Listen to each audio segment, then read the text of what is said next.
Hello and welcome to Stillness In Success. I'm your host, Mustafa Nuristani.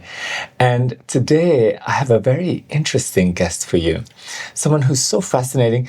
And whenever I speak with them, their stories are so rich. And I'm just in awe of all their experiences. So I thought, let's request them to come on the podcast and talk to all of us about some of those experiences. And also just a reminder to please make sure you share this story with your family and friends and click the subscribe button. Now it's my great joy to welcome to the program Michael Dickenss. Hi, Michael. Hi, Mustafa. It's so nice to have you. Thank you for joining. Welcome. So now you had an inkling to learn meditation at a very young age. Can you tell us about how did that come about? You're asking me whether I've been a seeker all my life.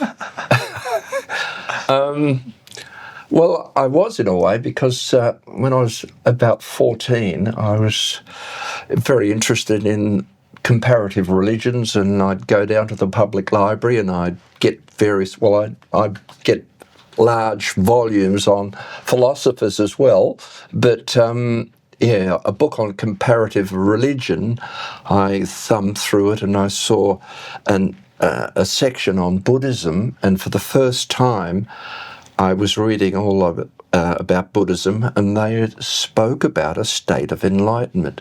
And I remember at that time, it was a very clear, strong realization that this is what I want. This is what I want in life. And then I forgot it as I was, 14, and there were all sorts of things happening outside in my life, as well as all these transformations that were going through me during puberty, as you can imagine. And I probably forgot about that. And then I went through a stage of later on, when I was 23, 24, there's just a little bit of experimentation with drugs, not heavy, but, marijuana and a little bit of LSD. Oh, that's full on. Just a little bit. Just a little bit, okay, just a tad. I had quite profound experiences that changed my life, and an experience where I had the experience of the whole mechanism or the whole mechanics of natural law moving within itself. I could actually see Devanagari script, and that was transformation. I realized that this was this experience is filtered out by some part of the brain so that we could function in a normal way, uphold a 9-to-5 job, etc.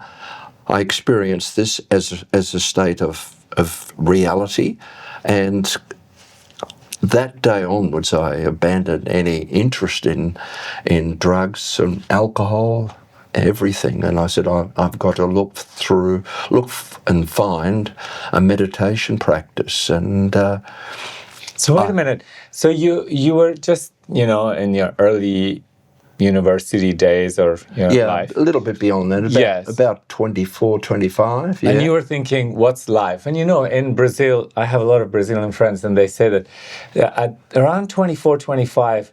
All men are lost. They don't know who they are. I was lost, yeah. They don't know who they are, and that's that age. And then when they move past that cusp, they become more established and in a little bit of clarity of life. So you're going through this period, and of course you did some experimenting in Australia. I guess it's normal.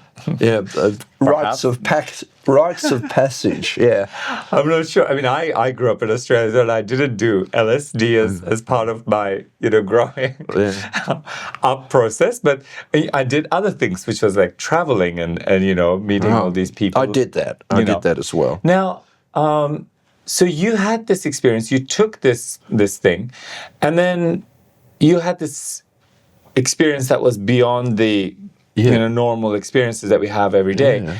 And that actually put you off the whole path of drugs. And you said, I want to experience this on a Naturally. sustainable, natural way. It's available. It's available in the human experience. The nervous system is capable of capturing or having that experience. I want to do it naturally.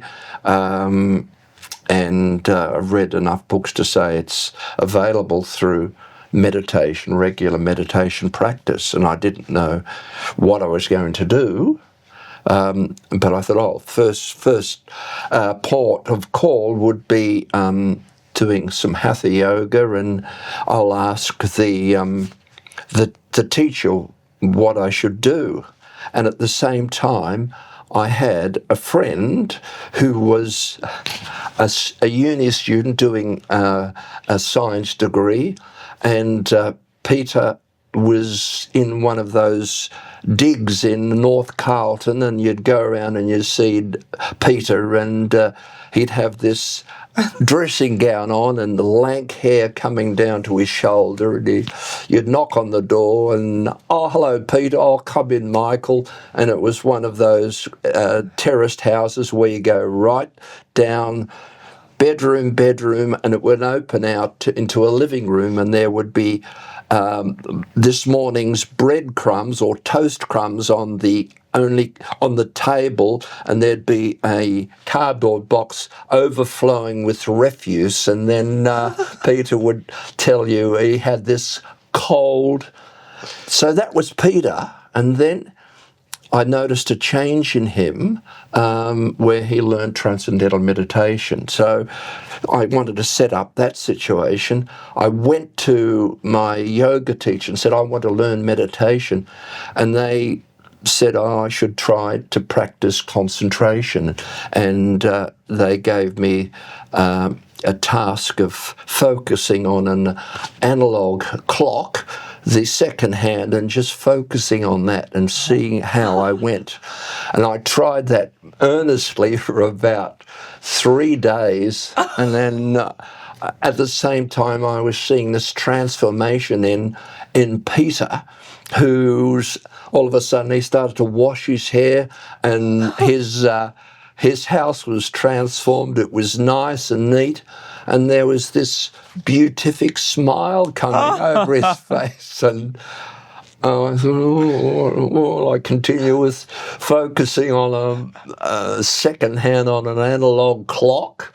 Maybe there'll be some type of breakthrough. Or no, I want to do what Peter does, and that's when I learnt. And I was at an age where I was a bit lost. I had a full-time job, but it wasn't inspiring.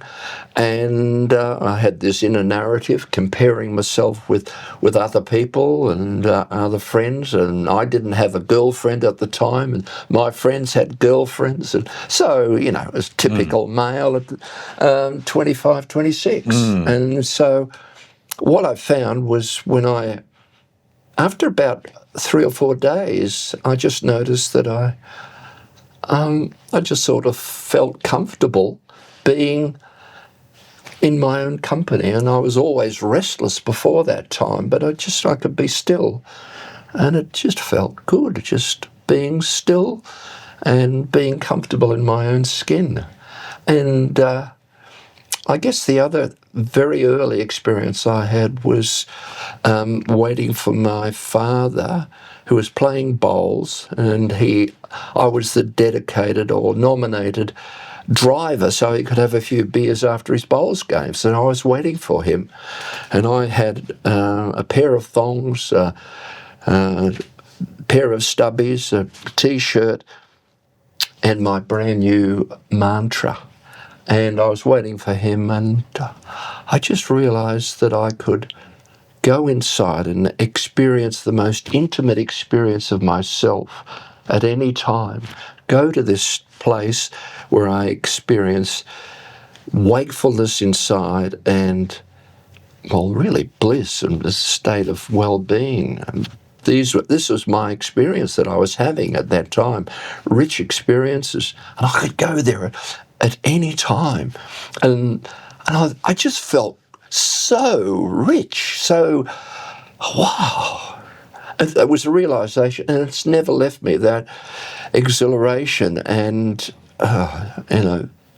how come other people don't have access to this? And I guess that's inspired me and kept me steady throughout my life. And how long ago? When did you learn Transcendental Meditation? A long time ago. When I was, as I said, 25 or 26, and I'm. So just 20 years ago, I guess. No, a little bit longer. No, 1972. 1972. That's amazing. And I've never missed a meditation. That's amazing. And it sort of it's a compounding effect. The longer you do it and you're regular in your practice, it just allows you to achieve happiness in very simple things like a lovely shower head, having a shower. Yes, exactly. And just connecting with people on a very deep level, and just appreciating friendships, appreciating small child and the innocence and naturalness of them. You're a grandfather recently. I'm a grandfather, yeah. Yes. Well, that's prominent at the moment. But just bird watching and just being still and walking silently, and then just absolutely tuning into the immediate environment and being wide awake, and then seeing a bird. And then just it's a bird I haven't seen for such a long time. And the breath stops completely. And there's this magical moment of connection with the bird, the immediate locale, and it's a peak experience. And these experiences are happening all the time. And that just makes life absolutely joyous. These are the moments that now populate my life. That simple things bring immeasurable joy and happiness. Isn't it amazing, Michael? Thank you for sharing that. It's so inspiring, because when we practice meditation and we are constantly connecting with the inner bliss, that inner bliss is drawn out. And then our experiences, however small, like the shower, you stand under a shower and it just gives you bliss. It's just the reason. The physiology just needs a reason to have an experience so it can inspire more bliss to surface. That's it. And that's what you're experiencing, which is so, so beautiful. And you also went and then published a book, and you were a financial advisor for some time. Yes, yeah. And then you became a TM teacher, and so what brought you to becoming a TM teacher? Well, it seemed a logical step. I found that my friendships moved in that direction. That I found that. All my friends were meditators, and this is what we spoke about, that we'd like to have more intense, go to retreats, and when you went to retreats, there was more knowledge, and then with that knowledge, the desire was to teach people meditation and to teach my parents. So I went overseas throughout Europe and Africa. I was away for 2 years, and I came back as a TM teacher. So there was definitely a motivation to teach my siblings and my parents. So that was a strong motivation. That's beautiful, Michael. My first experience was also, as soon as I came out of meditation, I learned in Cape Town. The first thought that I had was like, oh my God, I need to become a teacher and teach my mom, my dad, my family, everyone in Afghanistan, because all of these people really need TM. And then, I got busy and like that, and for 2 years, and then I came back to Australia because I was traveling and working. And then I said to Mom, please, let's go. I want you to come and learn this meditation. I'll pay for it. It's really amazing. And she said, I will only learn if you teach me. So I was like, oh my God. And I went straight back. To that moment that I had when I first learned TM, where I had the intention of becoming a teacher. And that was just clear in my head. And now it was as though the universe, through my mother, was reminding me that, remember, you're supposed to be becoming a teacher. And so then I said, okay, Mom, I'm gonna become a teacher.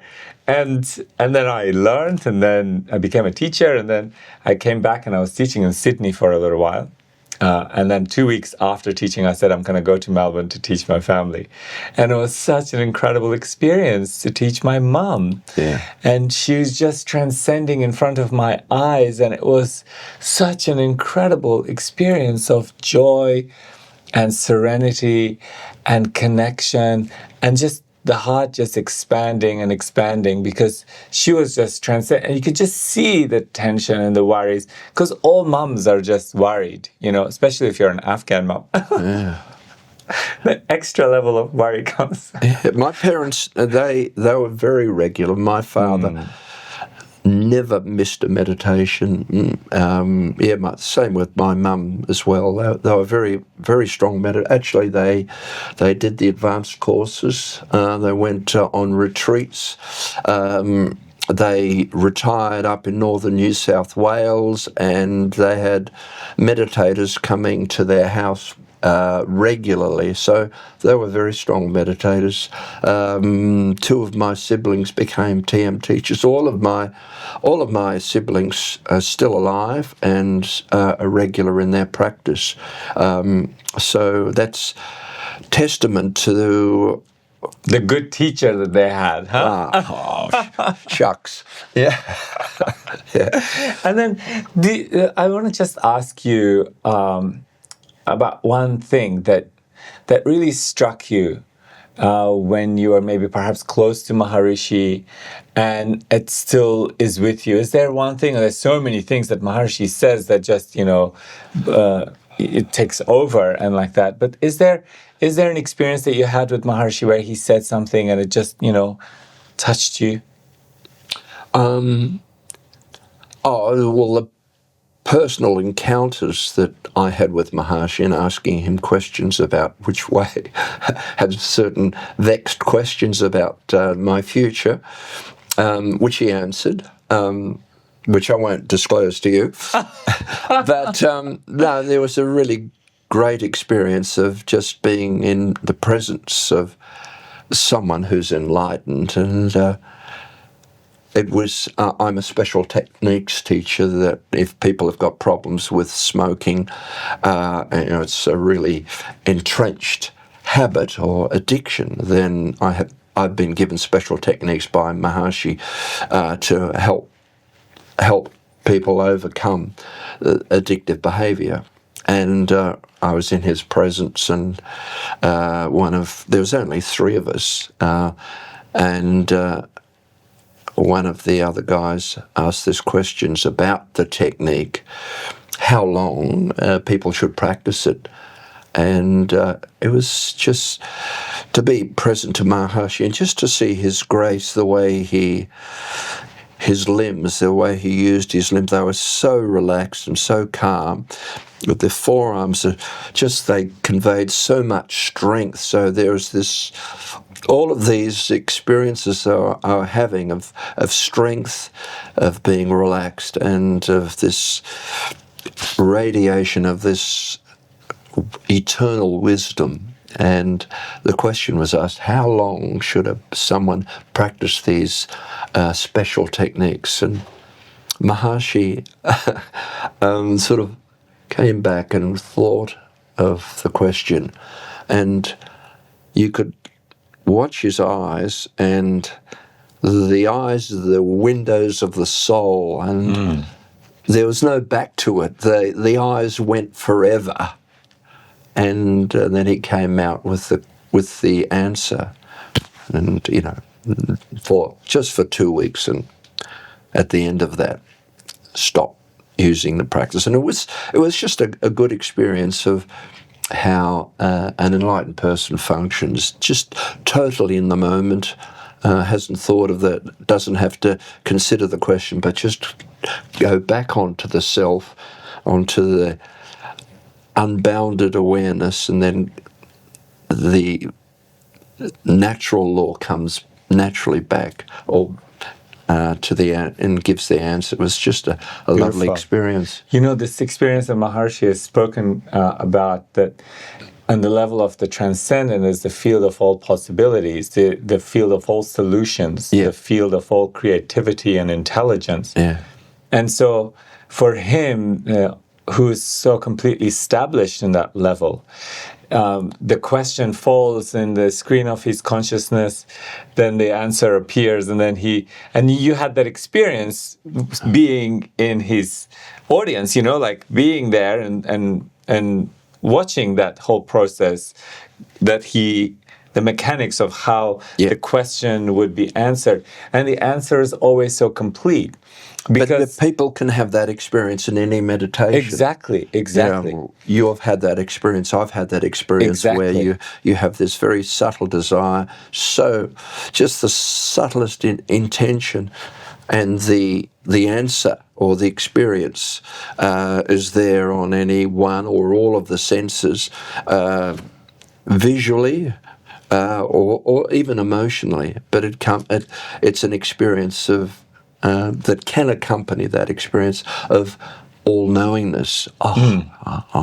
I know everything. So, it's a field that we can experience inside the practice occasionally, but it's a very rich experience. It's a beautiful experience, and also the fact that TM is able to give you that mechanics, that technique to go there and familiarize yourself with that level of knowledge and intelligence. And then that's when you become self-sufficient. That's when you become self-referral. Yes. And then you just know, like some problem comes up and you're like, okay. And sometimes you do say that, I'll meditate on it. Which is a great way of saying that we just let it go and allow consciousness to now express itself through us, which is a really beautiful experience. Now, that's all we have time for today, Michael. You see, the time goes so quickly when you have such amazing stories, and Michael and I could sit for hours and hours and just talk, and I just listen to him and I just ask him a question. He just gives me these amazing stories. So I'm deeply grateful to you for coming and joining us on the podcast. Thank you. Thank you, Mustafa. And thank you for your company. That's all for this week. We look forward to your company next week with another wonderful guest. Until then, have a great week. Take care.